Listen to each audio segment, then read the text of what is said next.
Kubo and the Two Strings is a 2016 stop-motion film directed by Travis Knight starring Art Parkinson, Charlize Theron, and Matthew McConaughey in a fantastical action-adventure. Its IMDb synopsis reads, "A young boy named Kubo must locate a magical suit of armor worn by his late father in order to defeat a vengeful spirit from the past."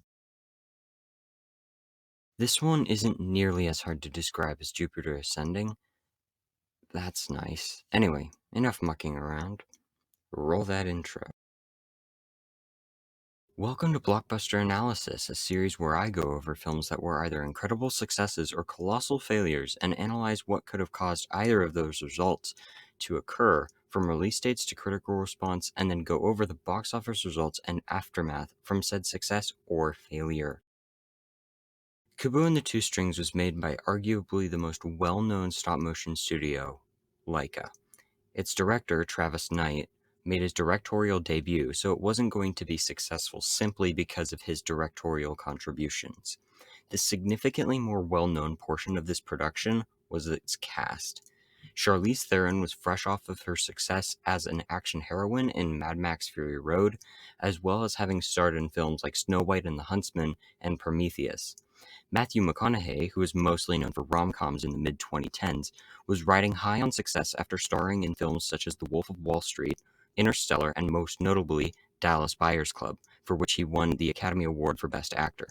Additionally, the role of Kubo went to Art Parkinson, who was at the time mostly known for his role in Game of Thrones as Rickon Stark, and roles in such films as San Andreas and Dracula Untold. There's also Ralph Fiennes as the Moon King, who is best known as Voldemort in the Harry Potter films, and Rooney Mara as the sisters of Kubo's mother. A fairly well-rounded cast to be sure. As an animated movie, however, it's a bit difficult to market bankable stars without showing their faces, in my opinion. But Theron and McConaughey's names were fairly popular on their own. In all, it had just about as good a voice cast as anyone could ask for to make a film successful. Kubo was screened at the Melbourne International Film Festival on August 13, 2016, and subsequently released in the US later that week on August 19th. One thing that significantly hindered its chances at success was the close proximity to the release of summer tentpole Suicide Squad, as well as a competing kids movie in that of the remake of Pete's Dragon. Despite this, it was a family movie releasing in the middle of the summer, so its legs wouldn't really be hindered much. Perhaps Kubo and the Two Strings' biggest strength was in its balance of story and characters that allowed enjoyment from both children and adults. It was met with wild praise for being a decidedly more dark and mature film. On Rotten Tomatoes, it holds a 97% approval rating from 221 critics, with an overall consensus stating, "Kubo and the Two Strings matches its incredible animation with an absorbing and bravely melancholy story that has something to offer audiences of all ages." Its Metacritic score sits at 8.4 out of 10 based on 38 reviews, which gives it the distinction of being labeled as a film receiving universal acclaim.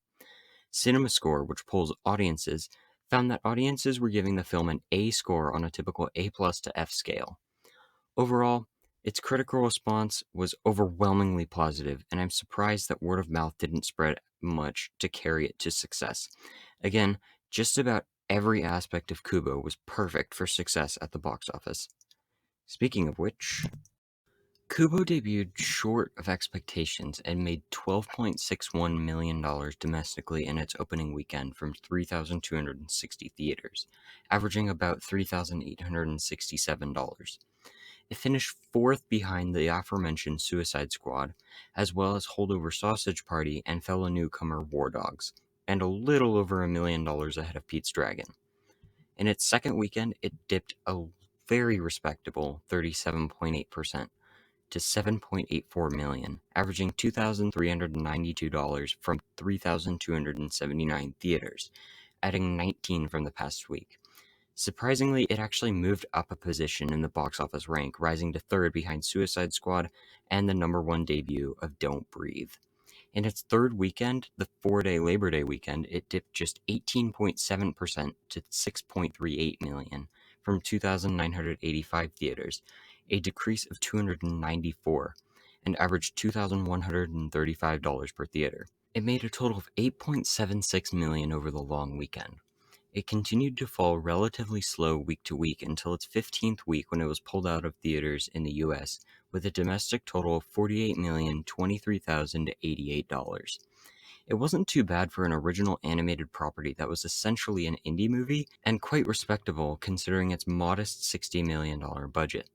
International numbers, if they were good, could have caused it to become a success. However, it fell incredibly short in its international run. It made a poor $29.53 million in its entire foreign run, for a total worldwide gross of $77.5 million. Its top three markets were China with $6.37 million, the United Kingdom with $4.08 million, and France with $2.77 million. In total, its box office wasn't awful, but it wasn't anything to be proud of. It had a multiplier of about 1.29 in comparison to its budget, so it definitely lost money. Using the 50-40-25 method, I calculated that it made revenues from the box office to the tune of around $34.86 million, meaning that it lost around $25.14 million unadjusted for inflation. That isn't to say that it didn't make some money on the home market, and it's probably profited in recent years. In my opinion, Kubo and the Two Strings was definitely a film that deserved much more success than it got. It was a unique twist on fantasy stories that had the ability to entertain all ages. It's movies like this that really puzzle me when they fail to make money, but I guess it could be compared to indie movies, which are almost guaranteed to lose money. I guess it followed the indie route of sacrificing money making and success for accolades, because at the 89th Academy Awards, it received 2 nominations for Best Animated Feature Film and Best Visual Effects. I think that it was a better choice to win over the other Best Animated Feature Film nominations, Zootopia and Moana, and I think its Best Visual Effects nomination was well deserved, but I might cover that in another video. I'm not sure if I'll put out a review for Kubo or Jupiter Ascending soon, as I would like to watch them again to fully articulate my thoughts. I don't know how long that's gonna take, but I'd stay tuned for those reviews.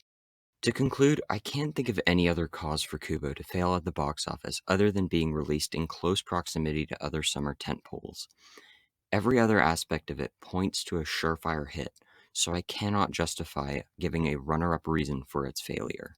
If you liked this video, consider subscribing for my thoughts on Kubo and the Two Strings in the future, as well as other films to be analyzed, and be sure to comment anything you thought could have affected its success, and discuss what elements you liked or disliked down below.